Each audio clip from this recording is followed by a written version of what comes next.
Bonjour, je suis le docteur Marine Badrignan, dermatopathologiste chez Medipat Sopat à Toulouse. Et moi, le docteur Clémentine Carlet, dermatologue. L'été arrive et avec lui le soleil. Alors aujourd'hui, on va répondre ensemble à quelques idées reçues sur le mélanome. Le mélanome, c'est environ 10% des cancers de la peau. Il apparaît le plus souvent sur une peau normale et plus rarement sur un grain de beauté déjà existant. C'est un cancer en forte augmentation, avec près de 18 000 nouveaux cas chaque année en France.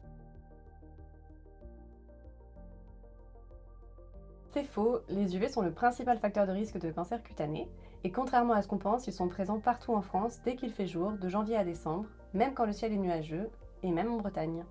Et on est exposé aux UV lors de toute activité en extérieur, pas seulement à la plage. D'autant plus que certains mélanomes ne sont pas liés aux UV. C'est faux, le risque est plus faible, mais il n'est pas nul. Et surtout, ces mélanomes sont souvent diagnostiqués plus tard. Pourquoi? Parce qu'on pense souvent, à tort, être protégé.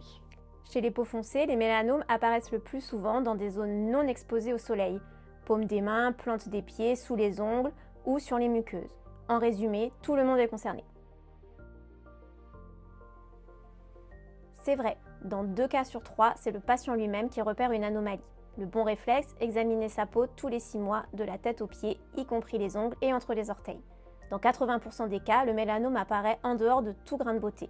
Il faut donc d'une part examiner ces grains de beauté et d'autre part prêter attention à l'apparition de nouveaux. Il existe deux façons de repérer un mélanome. La première, c'est la méthode ABCDE.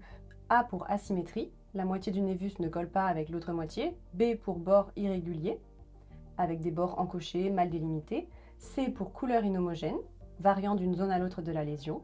D pour diamètre, le plus souvent supérieur à 6 mm. E pour évolution, dans sa taille surtout, dans sa forme ou dans sa couleur.